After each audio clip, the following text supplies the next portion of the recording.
Today on the show, we ask the question, who is your daddy and what does he do?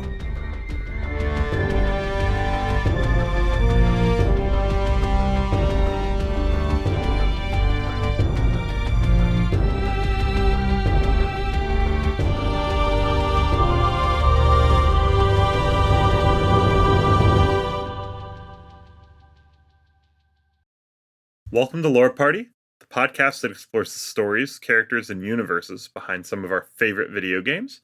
My name's Caleb. My name is Leo. And my name's Kevin. And today we're taking a deep look at the Big Daddies of BIOSHOCK, but also the Songbirds. Now, something that's interesting about this game franchise is that some of the pivotal plot moments involve rends in universes and time and space. So even though the first game came out, we have since then learned more about that first game. So I'm excited to talk about some of these things. So there will be spoilers from BioShocks 1, 2, and also BioShock Infinite. So if you haven't played those games, just be aware we're going to be talking about some things that may or may not impact your gameplay of it. But, Kevin, we're going to be talking first about the Big Daddies and the Little Sisters. And I know from before we started recording, you have a lot of thoughts about this. They are the coolest and creepiest characters, I think, in video games, because they're just, the Big Daddies are so cool, but also kind of mysterious. At least in the first game, you have no idea what the hell they are. They're these just big, monstrous things. And the Little Sisters are like literally something out of like the Conjuring universe, like these creepy little girls. And it's like, what's this? And I was terrified of the Little Sisters. I thought they were going to come and get me, and they were out to get me. And then the Big Daddies, with their, like noise like that. What was that sound again? Excellent. I don't know. I something like that, like a whale, but in air, not underwater. Well, and by the way, like Little Sisters having those giant syringes, like combining tiny demonic children with giant needles is just such a goddamn nightmare. Like that's so terrifying. Children are creepy enough. I'm good. I don't mean that. Got him. Take that, children. Oh, by the way, remember like how much of the marketing had the Big Daddies in it? Oh, like, man. So many posters, so many like CD covers, and they're all over the place. The vinyl figures. The whole thing, like the whole grab to get you, the whole marketing campaign was Little Sisters and Big Daddies. So let's talk a little bit about the history of the Big Daddies. To start off, there was a very real problem with Rapture, right? It's a deep sea, free from ethics community that was constructed to be away from the sort of the prying eyes of the ethical and moral world. But because of that, like they needed maintenance workers that could survive the depths, the crazy pressure, the insane, like literal physical requirements of working in those conditions.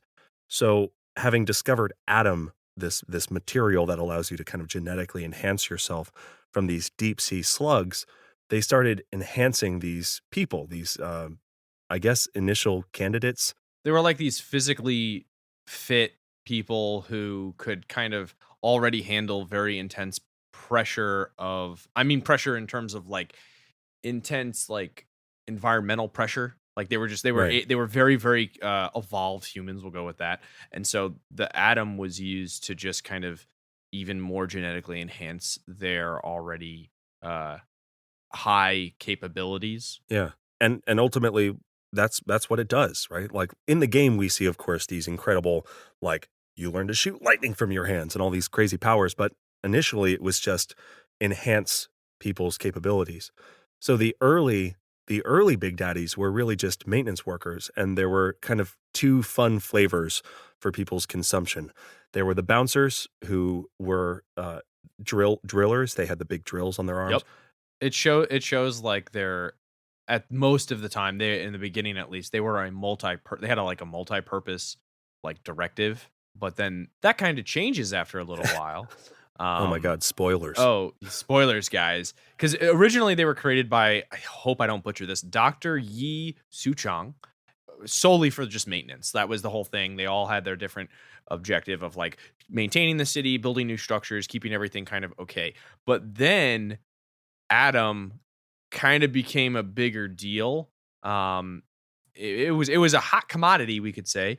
And so the little sisters were genetically altered as well. So everybody's getting genetically altered here. Gene splicing, you get a gene splice, you get a gene splice, everybody. It's the weirdest episode of Oprah. Oh, Everyone man, look under your chair. Just slugs everywhere. Look, bees, everybody out of your hands. Like that is the coolest thing. I just think it's ridiculous. But yeah, so the little sisters, they were these little girls that were genetically altered, but also they were conditioned to be these like hosts for the sea slugs. So the whole thing of Adam is this material that is kind of, I guess you could say, mass produced. It's almost like a cattle farm. There are these sea slugs that I guess in the pressure and just the harsh conditions of the seabed, they have to kind of survive, and they produce this stuff called Adam, and it helps them survive. And so the little sisters were created to kind of be these hosts for these sea slugs. The sea slugs become these parasites to these girls, and by doing that, you can get like 30 times more the Adam by harvesting these little girls, if you will, rather than just the slug itself, which is kind of weird when you think about it. I mean, it's really weird, but that's also really fucked up. This is so Rapture, right? Like the whole point of Rapture was, let's explore where science and technology can go without people going, guys, this is weird. We should probably not. Who cares? Do whatever you want. It's like, fuck it. We've got them. We've got the slugs. Let's mash this shit up. Who the hell thought of, you know what? I'm going to put that little sea slug, I'm going to put that in that little girl right there, and I'm going to see what happens. Like, who thought of that? That's so weird. You know, I hate my daughter, and I love that slug. Maybe if I put them together, I'll love her more and hate it less. Yeah, it's just it's whack. So anyway, the whole thing, like the demand for Adam increases, and then the whole like idea of recycling the material from dead splicers. So splicers are people who use Adam to genetically alter themselves, give themselves all these freaky deaky powers that we're talking about. But then it kind of, Adam becomes like this, it's almost like a drug. Well, it is a drug. People start getting obsessed with it and super addicted to it. And some people, they're called splicers, and they go nuts. They go psycho. They need it. They crave it. And it's important to note that in Rapture, this sort of lawless place, people are splicing. They're giving themselves these powers, and then they're straight up murdering people and each other. And this is the lay of the land. This is par for the course. But what you have then is these people, and if we want to use like a real world analogy, you've got people with, who've overdosed on heroin or something like that, and they've still got this drug coursing through their genetic structure. So, of course, eventually we talk about reduce, reuse, recycle. So, obviously no one's going to reduce. This is Rapture. So how do we start reusing and recycling Adam? And this is where a decision is made about the little sisters. They can actually go out and extract Adam from dead splicers, which is great. But we have this problem because these little girls are literally Adam factories. They are cocaine generators in a world of cokeheads. So the little girls are going out into the city to gather this Adam, and they're being attacked because, of course, they're generating tons of Adam. So they decide that it's realized by the people in power that the little sisters need to be protected. And I mean, if only we had, Kevin, someone who was massively resilient to pressure and damage, someone who was super strong, maybe had a weapon like a drill, maybe, just to throw an idea out there, grafted to their arm, and didn't even have like skin, was just organs floating inside of an almost indestructible suit. If only we had something like that. They had to make some sort of bodyguard for these little girls. And so they already had all these big daddies, like you said, these indestructible machines almost, these bio machines that just followed orders. But those people were almost, I guess you could say, they were like engineers prior or something like that. It was like city workers, right? Like, this is not a desirable job, but for someone who was already a maintenance worker, it's like, hey, do you want to be way, way better at doing that? But that only guaranteed so many big daddies. That wasn't like, oh, look, millions of maintenance workers. Like, this was a solution to the problem of we need to expand Rapture and keep it functioning. But right, like when they needed more, where do you get more people who are willing to be, by the way, irreversibly changed? Because this wasn't something that you could like, okay, I'm going to take the suit off and I'm going to go back to being a banker. It's like you are that thing forever. Let me ask you this. You're in jail? What are you gonna do with yourself? Rot away for the rest of your life? Well, no. Do we have a proposition for you? Protect Rapture. Be a part of its soul. Protect the little girls, the little sisters. Become the next Big Daddy.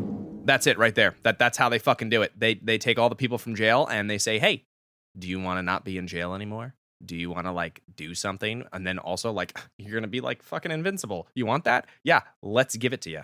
Yeah. So we're looking for candidates, right? We're looking for volunteers, whether they buy the advertisement, the brilliantly crafted advertisement we just heard, or whether they're, whatever, they have to be recruited from somewhere.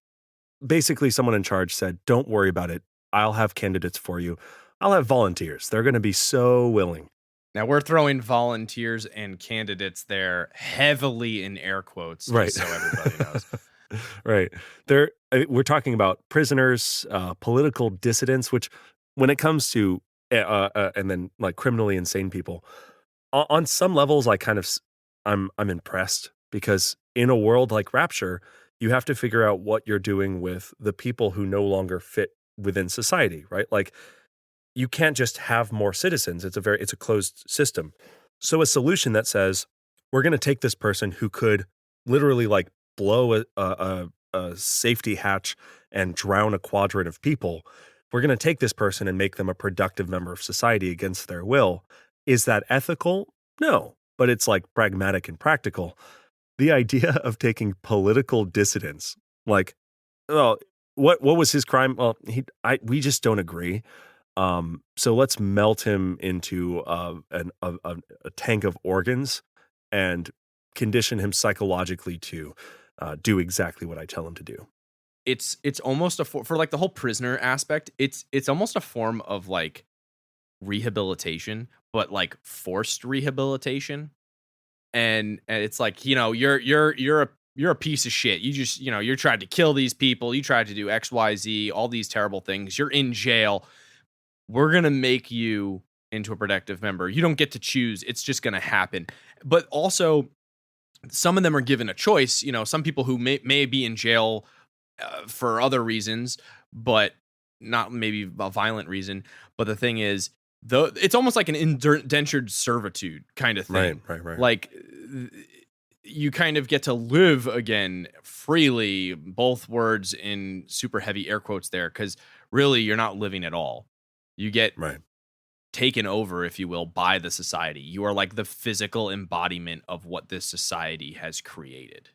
And, when we were researching this episode and generally reading about it, I see a lot of parallels in the privatized prison system of the United States, where we have people incarcerated and then they're put to work. They're given a responsibility to paint road signs or do these things. But the big difference here, and again, this is a very Rapturian difference, is there's no coming back from being a big daddy. So this is a decision to say, we're going to give you a chance to be productive, but we're also going to strip away everything that you are. The whole point of this, I mean, initially they had enough people to just supply the need for big daddies to maintain and expand Rapture. The reason they had to find all these candidates, quote unquote, and quote unquote volunteers, was because they needed way more to protect the little sisters. And this also presented a new challenge, because you have these like effectively these super powerful maintenance workers, but how do you get the maintenance worker to like directly protect the little sisters? And the eventual solution was that they would sort of bond them to the little sisters. Yeah, this is a huge deal, because not only are you, I guess you could say, bonded to this society, this city, you're bonded by sheer will that is created by the city. So your will is now the city's will, but you're also essentially like soul bonded to this little girl. And it is your primary directive. Like, that's it right there. You protect this little girl. Even if the city is destroyed, it's like, no, sorry, this little girl is your primary directive no matter what. Later on in this episode, we're going to talk about the Songbird and kind of how BioShock Infinite starts affecting the timeline of BioShocks 1 and 2. But this is basically in the timeline. This is about where Suchong starts communicating with and interacting with Jeremiah Fink from Columbia. And they start trying to exchange ideas. Like, initially, it's just Fink stealing Suchong's research. But eventually, they come to this point of they're both trying to solve this problem. How do you bond something reliably to one or multiple little girls? And the solution actually, I mean, there are two different solutions, and Suchong finds his and Fink finds his. But Suchong discovers that the little girls, the little sisters, and the big daddies can be successfully bonded if the little girls then provide raw Adam to the big daddies, because it becomes this sort of symbiotic relationship between the big daddies and the little girls. The big daddies start seeing the little girls as this source of this important thing. For whatever reason, that clicks, and they suddenly become absolutely 100% bonded to these little angels. They're super devoted. Almost. Like, you could call them, I don't know, like a father. And again, I kind of love this in so many ways that when we look at this evolution of their function in Rapture, that they started as a very clear solution to a very simple problem. Like, Rapture needs to be maintained, Rapture needs to be expanded. How do we do that? Let's, find people who maybe actually legitimately in the beginning volunteered and said, no, this is what I love to do, and modified them to do that very well. And then as the need, as the demand, as the problem that needs to be solved changed, that we now need something that can protect these little girls from these genetically enhanced criminals. How do we do that? How do we get that done? Well, let's adapt this existing solution to be this new solution for that. And in a lot of ways, their function in Rapture kind of evolves with the needs of the society. Okay, we're going to take a quick break here, do some splicing, but stick around. We'll be right back. Hey, Lore Party listeners, my name's Abu, and I'm a producer here on the network. I wanted to take a minute to tell you about Wind's Howling, our podcast all about the Witcher TV show on Netflix. I don't know about you, but I love listening to podcasts about my favorite TV shows. It's great to listen to other people who are just as excited about a show as I am. These podcasts give me new perspective and a greater appreciation for the show I already enjoy. So that's where Wind's Howling comes in. My co-host Brett and I love The Witcher, and we want Wind's Howling to be your companion podcast to the Netflix show. We'll be diving deep into every single episode of the TV show and exploring the larger context of the story from the games and novels. And don't worry, the podcast is accessible to both longtime Witcher fans and newcomers. You can find Wind's Howling on Apple Podcasts and Spotify and everything in between. If you want to learn more, visit loreparty.com. I hope to see you on the path. Let's take a moment now and actually start talking about the Songbird, right? So in the same way that the Big Daddy was this iconic, incredible marketing figure for BioShocks 1 and 2, and when we look at BioShock Infinite, we have Troy Baker, we've got Elizabeth, we've got the beautiful city of Columbia floating through the clouds, and we have the Songbird. Some of the promotional material is literally just like a picture of the Songbird looming over someone, right? Or involved in some scenario. Like, the Songbird was so incredible. So let's take a moment, and I want to hear your thoughts, Caleb, about the Songbird and sort of its history. Where did the sort of Songbird start?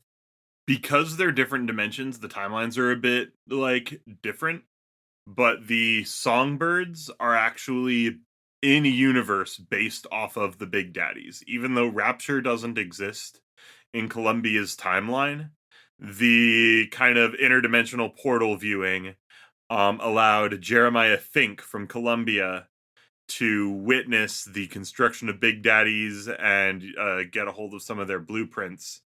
And from that, he was able to build Songbird, which matched simply to the needs that they had related to Elizabeth. The interesting contrast Songbird has with the Big Daddies is while the Big Daddies were built for a purpose that was different from their eventual purpose, Songbird was created to do one thing, and it did that thing consistently, and that's what it was known for. And that was bonding with and protecting Elizabeth. And you're exactly right. Like, the Big Daddies were created to solve one problem, which was to expand Rapture and to repair and to maintain and to do these things. And eventually they became guardians and protectors of little sisters. The Songbird was created for the sole purpose of keeping Elizabeth imprisoned.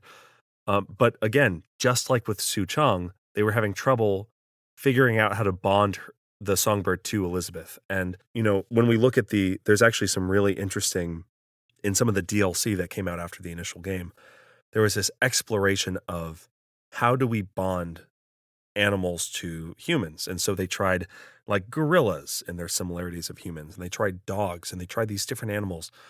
But eventually what ended up working was a freak accident. Like, the Songbird was in its lab and it escaped and actually crashed into Elizabeth's tower, and its breathing apparatus was damaged. And she instinctually, as a young child, was like, oh my gosh, this big creature is dying because its breathing apparatus is broken. So she fixed that. She helped it. And that immediately bonded the Songbird to her. Like, immediately. It just builds up a lot of these parallels. And we do see also the thematic visual cues to the Big Daddies. You look at Songbird, it's visually similar to the Big Daddies. And even when the Songbird is brought under control through music, its eyes change color the same way the Big Daddies do. Right. Yeah. Something that I noticed. So Songbird is almost the same thing like a Big Daddy, like kind of a prisoner to their own created will. But can you also say that like Elizabeth is technically a prisoner to that will as well? Because she has to be protected by this thing. That's it. Again, that's its primary directive. Would you say that she also is almost imprisoned by this societal concept? Elizabeth being imprisoned is one of the major themes of especially a lot of the early parts of the game. I think that the really interesting parallel with her compared to the Little Sisters, though, isn't necessarily just her relationship to Songbird, but also in a lot of ways her and Songbird's relationship to the tears and the reality gateways that narratively function in BioShock Infinite, similarly to how Adam did in Rapture. So just like everything that happened in Rapture was largely expanded by Adam, everything that happened in Columbia was largely permitted and expanded by tears and by reality manipulation.